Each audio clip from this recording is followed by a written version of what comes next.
Good morning, this is Gabriel Jackson, and welcome to BJC Mitzvah A, number 73, part 4. Using Sefer HaChinuch.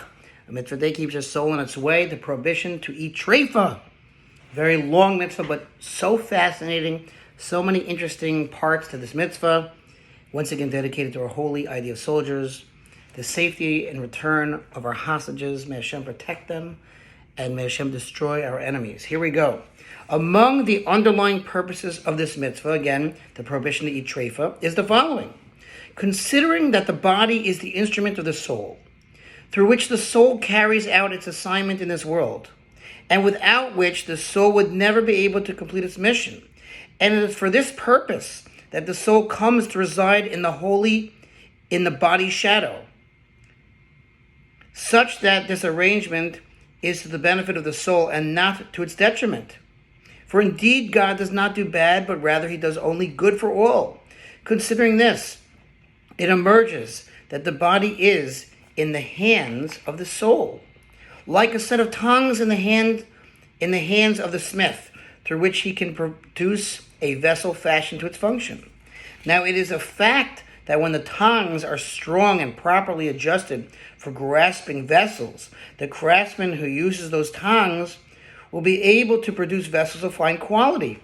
But if the tongs are not in good condition, the vessels produced with them will never come out precise and attractive. Likewise, since the body is like a set of tongs through which the intelligent soul functions, if the body should have any impairment of any sort, the achievements of the soul will be reduced commensurate to that impairment. Therefore, our perfect Torah distanced us from anything that might cause impairment to the body, such as flesh of an animal or bird that has a fatal defect. Perhaps that's also why it's important to be in good shape, physically. The Chinuch expands this thesis, applying it to other mitzvahs as well. Following this approach, we can further say, according to the simple understanding of matters, that this is the reason why the various prohibitions against all the forbidden foods were transmitted to us in the Torah. It is to protect us from the harmful effects of those foods, so that our bodies should be able to function properly in the service of our souls. And if among the prohibited foods there are some whose harmful effects are not known to us, nor to the wise in the ways of healing, do not wonder about the prohibitions pertaining to them. For the trustworthy doctor who warned us against consuming them is wiser than you and the wise healers.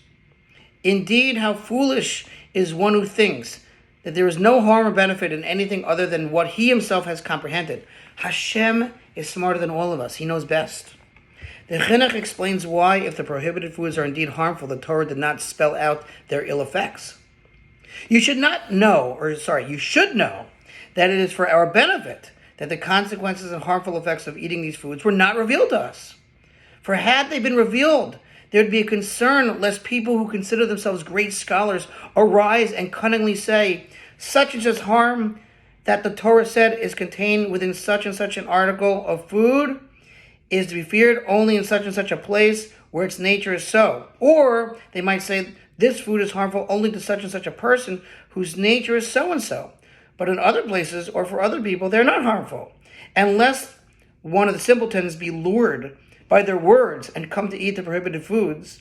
Therefore, the reasons for the prohibitions of those foods were not revealed in order to safeguard us from this pitfall. Let's go a little further.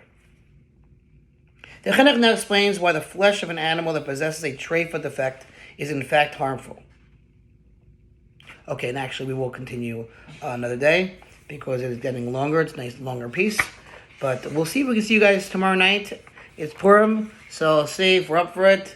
But if not, then maybe Sunday night. We'll see. Purim is a special holiday, if you catch my drift. All right. Until then, have a good Shabbos. Response feature, Mitzvah 36-100 for the gold. Bye-bye.